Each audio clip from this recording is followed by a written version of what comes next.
Shaq, you're looking fit. Well, thank you. Yeah, you're looking trim. Well, thank you. You're looking like you're in player shape, player ready. Almost. I lost like 35 pounds. I want to lose about 20 more pounds. Then I'll be at my 2000 championship weight. I'll let you do the math on how much I weigh. Please don't make me do the math. You should know that by now. I can't do math. I feel like you look almost trimmer. Ready for this? Here's my hot take on the day. You kind of look trimmer than you did in like 2002. Aren't you you look really good. I got about 15 pounds to go for that. So I like to work in phases. The first was just to eat right phase, slim down. The second phase was the lift weights phase, try to get chills up. And the third phase going to be cardio, running. I haven't ran in like 10 years. I tried to jog the other day. I felt like I never ran in my life. So I'm doing what's known as a minute jog. So I walk for a minute, run for a minute, walk for a minute. I'm going to do that the first week, and then the second week is going to be walk for a minute, run for 2 minutes, and then just try to bring it up. Well, Deion Sanders always said, I've never seen a fat runner. I've seen a lot of fat. I've never seen a fat sprinter. I've seen a lot of fat runners, but I've never seen a fat sprinter. Which is why actually makes a lot of sense. Yeah. That's why. That's what I do. I do a sprinting workout, which, by the way, haven't done lately. But hey, you don't need to do anything. You're a supermodel. Oh, Shaquille. Rich Eisen is the luckiest man in the world. He's old. Rich is old, and he's married to a 22-year-old supermodel, Sports Illustrated supermodel. Rich is the luckiest man in the world. It really is amazing that I'm only 22, and yet I covered you playing 21 years ago. It's amazing how I've aged not at all. I know, right? And the one time you've ever been mad at me, remember I called you and we were talking about one of these things, and I said, yeah, you look like you lost some weight. Remember when you used to have a bit of a gut? You're like, I never had a gut. I never did that. I never had a gut. It was just that the jersey was made a little too big. We were just talking before the break about the big men that are out there right now and how they're all shooting threes. Did you ever take a three-pointer? I think I'm 1 out of 20 for a three-pointer, but it was like an end of the quarter desperation shot. I would never step into a three. But what makes me happy about the big guys this year is that the last 20 years you haven't really had any big guys in the MVP talk. Now you got two guys that could potentially be MVP, in Jokic and Joel Embiid. So I'm happy about that. Yeah, and we saw those games on TNT. I think Chris Webber was calling one of them. And watching Zion Williamson, because he's 20 years old, and I always say that he's the only player out there right now that reminds me of you at all. But he's out there and he's working on his threes. And it's amazing to me. You sat here with me a couple years ago, or maybe you called in, and you said 3 years ago, I predict the big man makes a comeback. And you were right. Yeah, they're starting to play big, especially Zion. I like the way he plays. He plays bully ball. This league has been a copycat league for so long, but, when you're a great player, you don't do what everybody else is doing. You make them adjust to you. So I laugh when people say I could never play in this era. That makes no sense to me. I would make people adjust to me. I'm not shooting no threes. Every time you shoot a three and miss, I'm running right to the middle lane and stand, and then you're going to have to double and triple like they always did. So, I just like big guys to be big and, just use their size. Just because the game says you can shoot three-pointers don't mean you have to go out there and shoot three-pointers. Who's your favorite guy out there right now? Oh, Steph Curry is my favorite guy because I've seen the best, played against the best, beat the best, and I've never seen anybody do what Steph Curry can do. That's why he's my favorite player. Like when I sit up there, like people think I'm really hard on the guys, but look, I've seen a lot. And if you're not close or above to what I've seen, I don't really get excited. But Steph Curry has always excited me. What is it about him? Because every time I think he's going to miss that crazy-looking shot he throws up, he makes it. And if you look at him, he still looks like a little baby. He's not the guy with the big muscles or the guy that can jump really high. He wasn't the guy that was highly, highly touted after high school or college. And he just came and became the MVP of the league, has 3 rings. His team done it the right way through hard work and perseverance. You got to respect that. Suzy, Shuster, Shaquille O'Neal here on the Rich Eisen Show. You talked about how you talk to players. Obviously, you talked to Donovan Mitchell directly after a game the other night and kind of gave him a piece of your mind. How do you use that? And what's going on with you and Donovan, by the way? I'm curious to hear if you guys have talked after that. You didn't see what I did? I saw what you did. Exactly. So did it work last time I did it when I was in L.A.? I was there for it. Yes, I remember well. Okay, so as a leader, sometimes you got to ruffle some feathers. See, a lot of people think it's personal with me. It's never personal with me.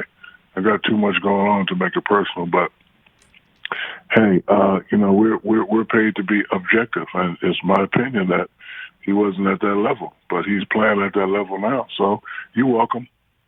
This is what you do as a locker room leader. This is what you do as a leader. You see who you can talk to a certain way. Phil would always talk to us like that, but he couldn't talk to all the guys like that. So I really didn't know Donovan. So I probably could have worded it a little different, but I was just testing him out, to see what he was. But we have mutual friends, so I know who he is. I know about his character. I know he's a tough kid, so I knew he would be able to take it. And he's playing well, and Utah's playing well, and I wish him very well. But again, I know what I'm doing. You may not know what I'm doing, but I always know what I'm doing. Yes, I'm well aware. And you're right. That is how Phil Jackson worked. He wanted his leaders on the team to communicate with the other guys on the team. I think that's one of the reasons why he and Kobe had that bristling relationship at times, because Kobe wanted to be the leader on the team. You were the leader on the team. And I do know, and I do remember when you did use the media, because oftentimes it would be in an interview with me, and we would talk about Kobe, and you would try to get your point across. And it was difficult. And it would get him so mad that he come in the next game and have a fabulous game. So my plan always works. They don't call me Dr. Shaq Vago for nothing. I'm a mad scientist, Suzy. I'm a mad scientist. Oh, you're something all right. You're something all right. Suzy Shuster here with Shaquille O'Neal. I called you my 7'1" security blanket because I don't like to do a show without you. Is that strange? We have good chemistry. We've done a lot.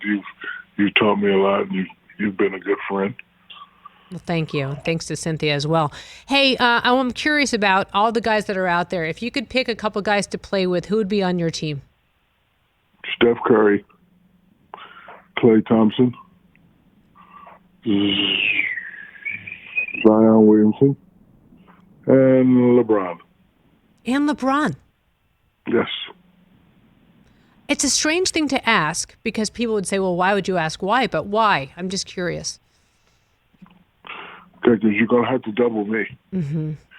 And Steph and Klay are going to be wide open, right? LeBron's going to get that thing, take it off the glass, and go full speed. He's going to have three guys that's going to be in front of him. I'll trail. I'm a trail. I don't want to be in nobody's way. So he's going to have two guys on the wing and Steph and Klay, and he's going to have another guy that's going to tear the rim off in Zion Williamson. That's my five right there, and nobody's beating us. Shaq, I'm curious, another question or two for you with Shaquille O'Neal here on the Rich Eisen Show. It's a strange season, and it's hard to say to you later on, like, oh, right now, can you please predict the finals? Because pandemic play makes everything strange as we just see the second half of the season launched. What are your predictions for the playoffs and for the finals? I would like to see Brooklyn versus LA. Now, let me go back. In the Eastern Conference Finals, I would like to see Brooklyn versus Philly. Okay. In the Western Conference Finals, I would like to see LA versus the Clippers or LA versus Utah. And then in the perfect world, I would like to see LA versus Brooklyn. All the stars, 3 stars versus 2 stars, and see who pans out the best. We just hung up with Doc Rivers a couple minutes ago, and we were talking to him about Joel Embiid and Ben Simmons and how they're playing together. How has Doc been so successful so far in Philadelphia? It's all about his resume. Doc has a resume that you must and you will respect. And as a player, you saw when Phil came in. Whatever Phil said was gold, because we knew it was gold, because every time we got swept by Utah and San Antonio, we'd be watching him in the finals. So it's obvious he knew what he's talking about. It's obvious Doc knows what he's talking about. And he probably just told Joe, like, hey, Joe, I don't mind you shooting some threes, but I think you need to play big and, play inside. And Joe's been playing. He looks good. Ben's been, doing his thing. Tobias Harris is is the superstar of the team so far. Like, he's the one that's been, really stepping his game up, and I hope his injury's not that bad of an injury. But, Doc got the guys playing well. And again, it's all about resume and respect. They know that Doc Rivers knows and understands what he's talking about. And it's so different than his experience in L.A. with Paul George and with Kawhi Leonard. And I think you hit the nail on the head also, too. Young players will absorb more. Because when you guys were there in 2000, Phil came in, there were some veterans. I mean, Ron Harper came. We had some veterans that came. But you guys were a group that was willing to listen. You have to be willing to be coached in order to accept a coach. We knew we were good, but we knew we weren't good enough. Like, we always had great regular season, big games on regular season, but every time we got to the playoffs versus Utah, San Antonio, we get swept. So we were like, hey, we ain't that good. So, Phil come in and he taught us, and he taught us how to think and taught us how to play, and everything, just turned around. So I know Ben and Joel, they want to win, they want to do well. So, like you say, you have to be willing and eager to listen. Shaquille O'Neal here on the Rich Eisen Show. I'm Suzy Shuster in for Rich Eisen.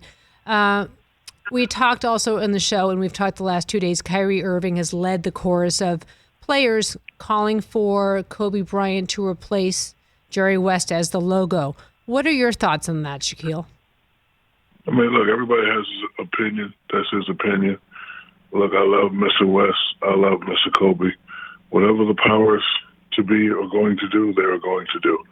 I'm not going to say do this, do that, because you can say the same thing for Magic, say the same thing for Larry Bird, say the same thing for Kareem Abdul-Jabbar. A lot of guys you could change the logo to. And but look, Mr. West is my guy and Kobe is my guy. I wouldn't be mad at either one of those choices. But Adam Silver, he's been remarkable. He's been brilliant. He's been fair. So he will always do the right thing. So when he addresses it, then I will address it. What haven't you done that you want to do? You just started a media company. You shill for so many different products. You're wrestling, which, by the way, don't do that. Don't get hurt. I mean, we can talk about wrestling in a minute, but what haven't you done that you want to do, Shaquille?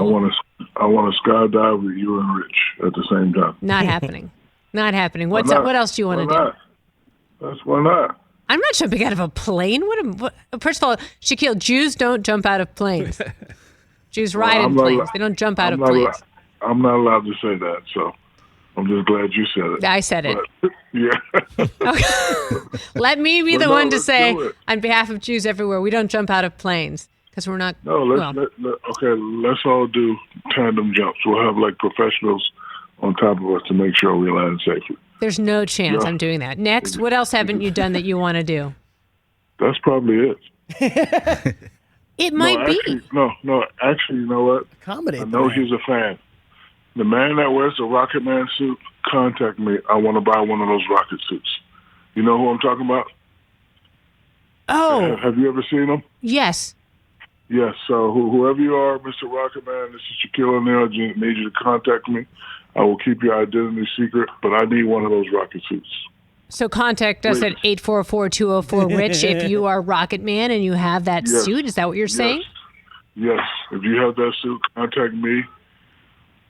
Contact me at the Rich Eisen Show because I want to fly in that suit just one time.